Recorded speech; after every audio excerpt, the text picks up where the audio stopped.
Dykstra Racing, Coldwell Banker, Tim's Lawn Care, number 5D. This will be Shane Ross.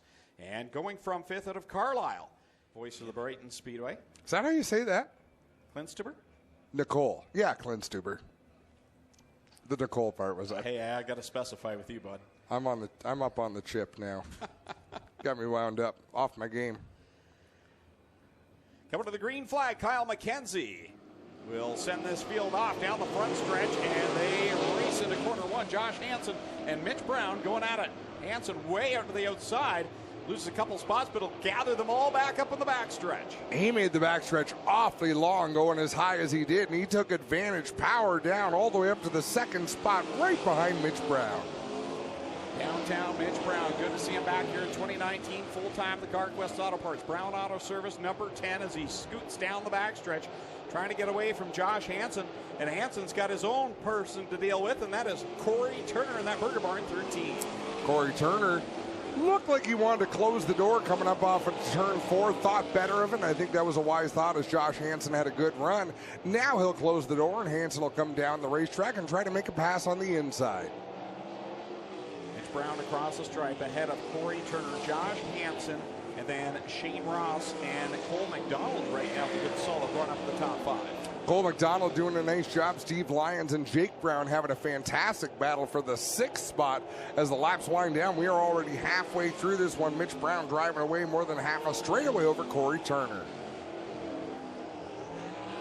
Mitch Brown getting it hooked up down the backstretch, pulling away from Corey Turner now, nearly a straightaway advantage over the car number 13. Then right behind him, you've got a fight about to ensue as it's Shane Ross working and looking low on Josh Hansen. Hansen tucks down low in corner number 1. Shane Ross right there in his tire tracks. This type of a racetrack for a 360 sprint car, Greg, this is not where you need nerves of steel to go out there and be successful. It's where you need a really great feel for that throttle and the bite that your rear tires are getting. So this is where the driver with the biggest motor isn't going to be the automatic favorite. If you can work the pedals on this type of racetrack, you can be strong. Now we know the guy with probably the most potent motor, Dylan Westbrook, he's pretty good with the pedals too. We're going to see that coming up in his qualifying heat, but nonetheless, this is a guy that is always good on this type of track surface. Downtown Mitch Brown out of Brantford, Ontario, works it through 3 off of corner 4, and he will see the checkered flag. 2nd place will go to Corey Turner in the Burger Barn 13. Right behind them is going to be the rookie Josh Hansen. Another solid run in the Port Source 88H over Shane Ross, who comes home in the 4th spot. 5th will go to Cole McDonald. Good solid run for that driver out of Waterdown. 6th will go to the 9 of Steve Lyons. 7th will be Jake Brown. 8th will be Travis Cunningham. And 9th will be Derek Jonathan. So, the driver of the CarQuest Auto Parts, Brown Auto Service, car number 10, downtown Mitch Brown, picks up the win in heat race number 1.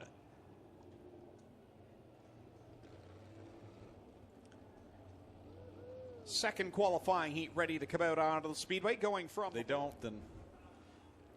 Fair enough. But I mean, Mac is a human highlight reel. It seems every week he does something spectacular, so why not call him the highlight man, Mac the man? Absolutely true.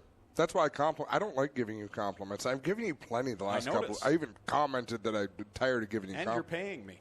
It's fantastic. Green flag is out, and Todd Hoddick will race down into corner 1. He squirts away from his front row counterpart, Jamie Turner. Ollie Porter trying to pedal the bottom of the racetrack, and Jim Hoopinen in that 14. I kind of wondered how he would perform on this kind of racetrack. I just had a feeling this would be his kind of surface. Todd Hoddick not going away, right there behind Dylan Westbrook. Holly Porter fighting on the bottom side in that number 1 car again. She is not eligible to be a Rookie of the Year contender. She had too many starts last year in the 360 sprint, but she's definitely going to be a solid sophomore, I guess we'll have to call her, even though she is technically kind of a rookie. Jamie Turner in that 11 machine, giving that a good run. He runs in the 5th position right now, trying to close in on Jim Hoopinen, just ahead of Mac DeMan in the 17. The Hills Racing number 17 for Mac DeMan. Dubs checking out now as he pulls away from Holly Porter, who is really working that inside line, just pedaling it as best she can right along the blocks, and good smooth approach to it as well. You'll see a few drivers work it down there. You know, the progression in sprint car racing is not always that fast, but look at Kevin Pauls in the 46. We'll be 5 laps into this race, which doesn't seem like much, but Kevin Pauls is still a full straightaway from going a lap down. That is huge progress over his first 2 weeks of competition, Greg. And you got to remember, he made the jump up from the Thunderstocks right into a 360. Didn't bother with the crane sprints. Whole lot of horsepower, and on this track you would think he would struggle, but you're right, it's been his best performance net so far. I would say he's about 15 car lengths behind his nearest competitor, Scott Burke, out there, which also has to make him feel pretty good. So Kevin Paul's doing a nice job. It's not going to keep Dylan Westbrook from flying by him here on the white flag lap to put him a lap down in this heat, but it is great progress. Dylan Westbrook catches a little bit of that rut up in corner number 2, sails it down the backstretch for the final time in this qualifying heat, works it through 3, and now gets by Kevin Pauls off a 4 to the checkered flag. So D-Dubs Dylan Westbrook picks up the win. Holly Porter will cross the line in second. Good battle going on for 4th. Third at the line will be Todd Hotting, and McDevan will grab 4th away. And Jim Hoopinen will come home in the 5th spot. 6th will go to Jamie Turner. 7th, Dan Anico. 8th will be Scott Burke. And 9th will be Kevin Pauls. So that concludes heat race number 2 for the Cool Kids Ice and Water four-pack merchandising sprint cars with the driver of the original Traders Energy, Sovereign Fusion, Burford Heating and Cooling 47X. The winner of the heat from Scotland, Ontario, D-Dubs, Dylan Westbrook.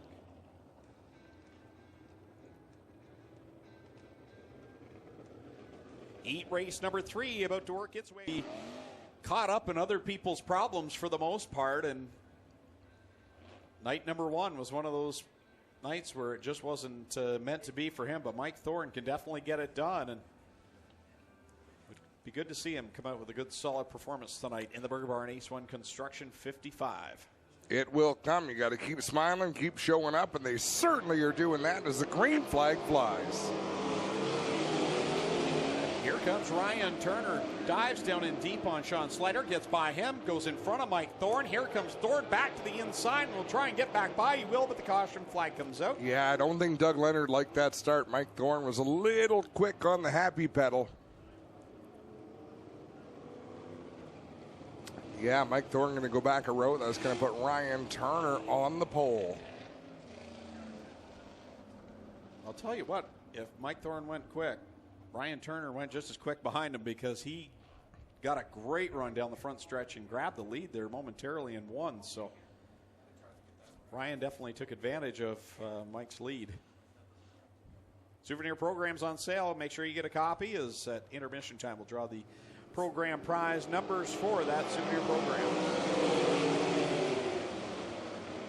3 wide down the front straightaway, down into turn number 1. Ryan Turner with the lead. Slider in second. Here comes Burbridge side by side with Thorne. Slider down on the inside. That 71S trying to keep pace with Ryan Turner. Turner gets a good run off the Thorne, will pull away. Right now Scott Kruder trying to work his way by Mike Thorne and John Burbridge Jr., but Thorne gets a good run off of corner 2 and rips right back by him. See what I meant about Thorne being smooth on this racing surface? He's not doing anything really spectacular. He's just running the right arc to keep the right momentum coming off the corner, and now he takes the second spot. And keeps moving forward, trying to work by Sean Slider. Kruder still trying to force the issue there in the middle. He'll get by Slider, puts himself into third, now looks low in corner 3 on Mikey Bobby. And let's see, Thorne running that outside groove. He'll rotate around the outside of Kruder, retake the spot. And as they are battling, they're actually closing in on the 91 of Ryan Turner. You're so right about Mike Thorne. Mike is very solid, and he's very consistent on his entire lap, whereas Scott Kruder is diving in here, getting the advantage, but then losing that track position. Now he finally closes the door on Mike Thorne. Great battle at the front of this one. I love this kind of racetrack, a slick track where the drivers really have to pedal the cars and choose what they're going to do with their line. And we're going to have a battle for the lead. Ryan Turner coming off of turn 4 down on the bottom. Kruder up to the outside. Kruder shoots around the outside of Ryan Turner, goes to the top spot with 5 on the board and 3 laps left to go. Put Turner back to second. Thorne right now third. Aaron Turkey very solidly up there with the top 5, running 4th, and Sean Evans with a good solid outing in 5th. Sean Evans feels pretty good about the way things have started in the 360. He knows he needs a little bit more experience, but he's learning every time he's out there in the race car, doing a nice job.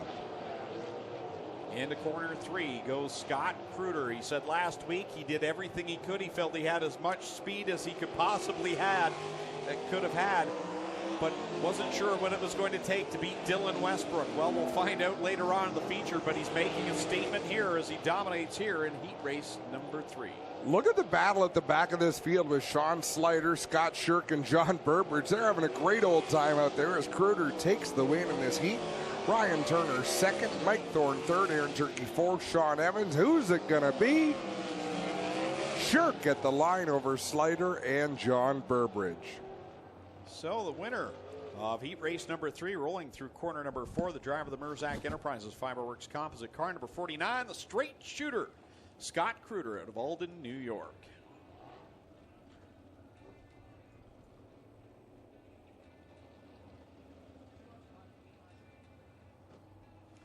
Middleport Mechanical Thunderstock Division ready to go with their first qualifying heat of the night. There will be 3 in total this evening, starting from the pole from Hamilton. And then in 2 weeks' time, we'll be back on national TV with All North Racing powered by Pinty's on MAV TV Canada. That's on Friday, June the 21st. Final chance to get into tonight's A-Main for the 360 Sprint Cars. Jake Brown, Travis Cunningham will bring us to the green.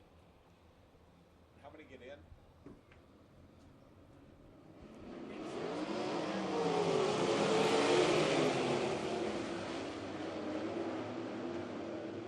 We believe the top 6 make it into tonight's A-Main. Sean Slider with problems getting on the throttle in 1 and 2. Meanwhile, at the front is Brown, Cunningham, and Nanacoke. The top 3 have opened up a gap.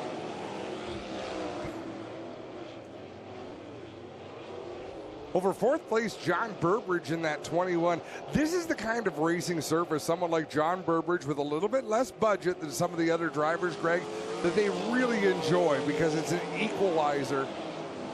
A slick track that you can't hook up to means he could run right up with Dan Nanacoke in that 15 machine, who's got a little bit more money invested in his power plant. Yeah, and he's right there in the thick of it in a transfer spot. It is confirmed 6 cars will transfer 10 laps the distance here in this B-Main. And you're right, John Burbridge having a nice run here with Dan Nanacoke. Nanacoke goes really high in corner number 2, and Burbridge will scoot by for 3rd. Burbridge takes that spot. Right now, Derek Jonathan, the last car in a transfer spot. He would start last, 24th in tonight's feature event. So Sean Slater on the outside. So is Kevin Pauls in that 46. But he's keeping these drivers in his sights. Kevin Pauls getting some valuable experience. Over to the cross flags. Jake Brown out in front now. Dan Nanacoke sails it off of corner 3. Gets it back down the hill right in front of Scott Berg. They continue on with Jake Brown, Travis Cunningham, John Burbridge, Dan Nanacoke, and Scott Burke, as well as Derek Jonathan right now, the transfer cars. And Dan Nanacoke is showing us right now, he's really built up a lot of nerve behind the wheel, but on this type of racetrack, the harder you drive the car, the less success you're going to have. You've really got to find that line. It's a balance between traction, grip. Well, traction is grip, but the arc you can run around the turn, like the amount of downforce you can create from a wing on a slick racetrack, Greg.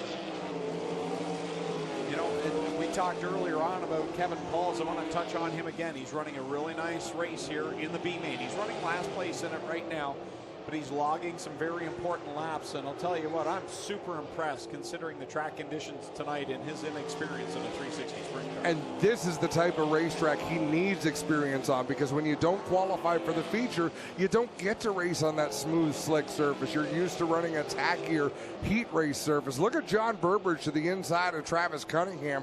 That's a battle for the 2nd spot with 1 lap to go. Jake Brown solidly out in front, but the thick of the battle right now is right behind him as John Burbridge works to the inside of Travis Cunningham. Burbridge ahead by just a nose as they go down into corner number 3.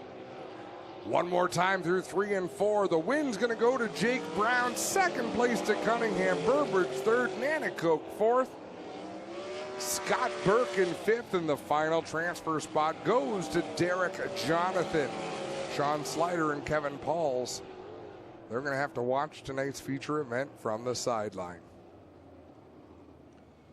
So that officially should conclude our B mains, unless there was one needed for the Thunder stocks, but I don't think so. I think they do need one tonight, so that should conclude all of our qualifying, and that will send us to our features in just a little bit. Now I've got some prizes to give away. Our souvenir program prize draw, taking it over a 10-year period, but a 12-year period for him to rack up the 27 wins. Dylan's been doing this since 2016, middle of the season 2016. So we are ready to go for the Cool Kids Ice and Water 4-pack merchandising sprint cars behind the Strickland GMC Page truck. Ladies and gentlemen, wave these drivers on. They are 4 wide and fancy for you, the fans. This is the Cool Kids Ice and Water 4-pack merchandising sprint car A-Main.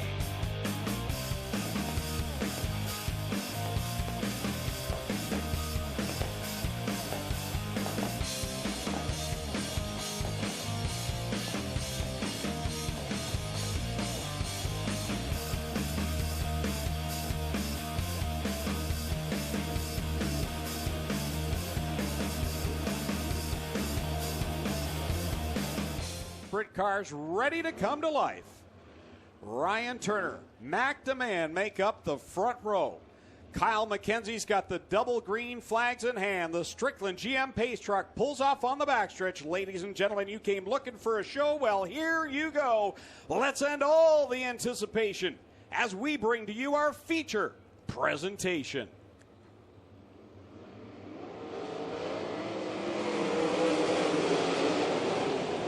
Rumble, bumble, stumble down into corner number 1 with Ryan Turner on the hammer, but here comes the highlight man. Mac DeMann draws up even and grabs the lead in 3. Nice move by Mac DeMann. Ryan Turner, though, around the outside. Man, that was a battle of wills between a couple of our young guns. And Mac DeMann made it stick now. All sorts of action at the back of the pack, trying to keep an eye on everyone, but at the front, Mac DeMann leading the way over Ryan Turner and Mitch Brown. Mac DeMann opening up a few car lengths over Ryan Turner, but Ryan Turner not going to give up by any stretch. They run the low line through 1 and 2. Then down to 3 and 4, much higher on the racetrack for both of our front runners. 3 laps on the scoreboard for Mac DeMann over Ryan Turner, Mitch Brown, Dylan Westbrook, and Scott Kruger. Now they are the top 5. And Adam, we came into tonight thinking, what's it going to take to beat Dylan Westbrook? Well, these track conditions might be what it takes. You know, it's different every week. That's the fun thing about dirt racing. And Dylan Westbrook is the bar by which we measure sprint car drivers at Ashwegan Speedway these days. So, on a given night, if you can be better than Dylan Westbrook, you've had a pretty darn good night. But let's not write him off just yet, because remember last week he had 2 oops moments and still won the feature. So Dylan Westbrook making a challenge right now. Mitch Brown looking for 3rd. And what he's doing right now is trying different entries, different lines, trying to get the attitude of the car the way he needs it to be. As he's doing that, problems for Cole McDonald in the 0. And that will bring out the yellow flag. Endless entertainment. We can have a watch party at 4 in the morning, because that's what I do every Friday after the races. I'll tell you part of my fun after we call the rest of this race. Green flag back out, single file past the restart cone as they hammer down into corner number 1. Mac DeMann looking for his 2nd career 360 sprint car win. DeMann with a nice restart. Opens up that slight advantage over Ryan Turner. Look at that, Dylan Westbrook to the outside. Here goes Scott Kruger battling down low. Good fight amongst the top 5 right now. Here comes Kruger to the inside of Brown. Brown bobbles just a little bit, and that allows Dylan Westbrook to hop by, literally hop down to corner number 2 into the 3rd spot. Doesn't take much of an opening for Dylan Westbrook to pounce. He does so. Then Kruger gets around Brown, and then here comes Jim Hoopinen. Meanwhile, Mac DeMann stretching out his advantage over Ryan Turner. And you've got that 47X of Dylan Westbrook right there in 3rd. Scott Kruger not going away in 4th. 5th is Mitch Brown. And right behind him, good solid performance from Corey Turner and Jim Hoopinen. Absolutely true as McDeman powers into turn number 3. He's about half a straightaway from encountering lap traffic. And what a race for second. Ryan Turner has the spot. That is Dylan Westbrook, Scott Kruger, all three of those drivers running completely unique lines through 1 and 2. Let's see what they decide for 3 and 4. Westbrook to the inside. He'll slide up in front of Ryan Turner. Turner carves it back down below the 47 to retake the position. Tell you what, if Ryan Turner can get a better run through corner number 2, he might have something for Dylan Westbrook. That time he is a bit better, but great run through 3 and 4 for the 91 as he'll once again work it down the hill. And he's really strong off of 4 against Dylan. Ryan Turner getting stronger and stronger week after week behind the wheel of that kingpin number 91. Jamie Turner taking it off the track to the pit area. Meanwhile, at the front, McDeman working through the lap cars of Scott Burke and Travis Cunningham as Holly Porter goes around in corner number 2. We're back under the yellow flag. 12 on the board, 8 to go. I don't know. So McDeman has a couple of cars between himself and second place Dylan Westbrook. He'll lead the field through turn number 4, a slow pace right now, headed for the restart. Way up top goes McDeman, and he's going to pitch it down the hill off of corner 4. Puts the power to the pedal and single file past the cone, and he pulls away from Scott Shirk and puts a gap between he and Dylan Westbrook. But Westbrook about to clear them all. Yeah, Westbrook with a good run through 1 and 2, and he gets a good gap built on Scott Kruger and Ryan Turner, who are left to battle for the 3rd spot.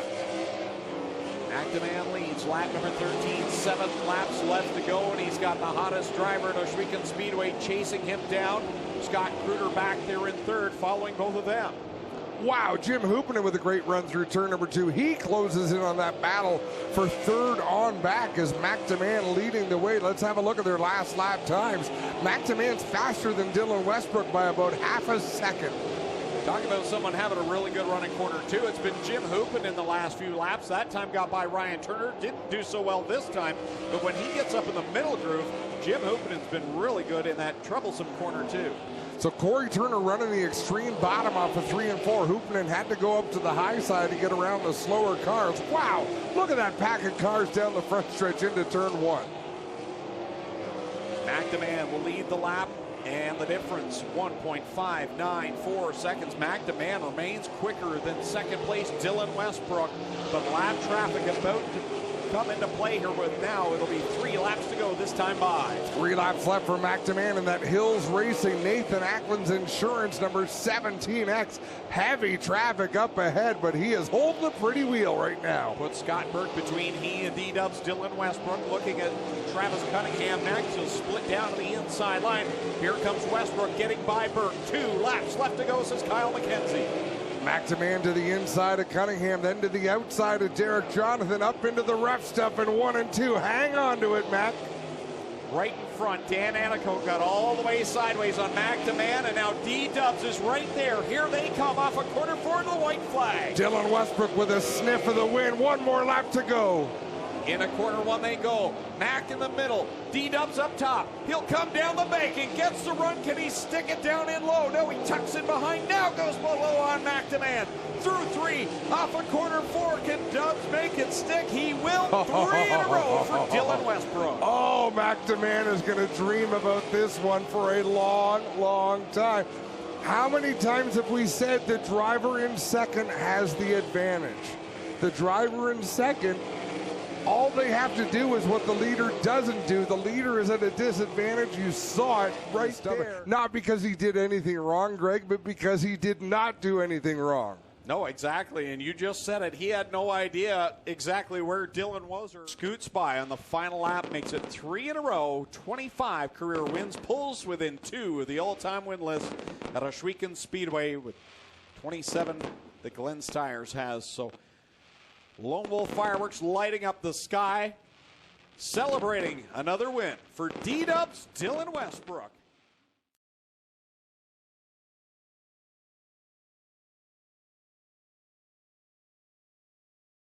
Dylan, they're going to start booing you soon. You know that, right? Yeah, I don't think you can boo about that show. That was a great race. Going into that lap quarter throughout the whole race, Mackie was just a bit faster than us. And once we got up into the lap traffic, really played in our favor and just kind of went for it on the last lap. Wasn't sure it was going to work, but ended up getting it done. Greg and Adam were talking about how sometimes second place has the advantage. You certainly had that. You could see. Did you ever feel like you were running out of time? Because you were so close to running out of time. Oh, yeah. I was watching the lap board over there, and then I see him give us a white flag. I was like, if I'm going to do something, got to try it out right now. So it really worked out. But great. It was a great race. The best one so far this season. Congrats. Dylan Westbrook picks up the feature win here. Mac, tough one for you to give up. I'm sure Adam said you're going to see this one of your nightmares for the next week. You were out front, dominant, but as they say, second place sometimes has the advantage. Yeah, I should have just got more aggressive coming into lap traffic there. I was kind of just feeling my way by because no one showed me a wheel or anything.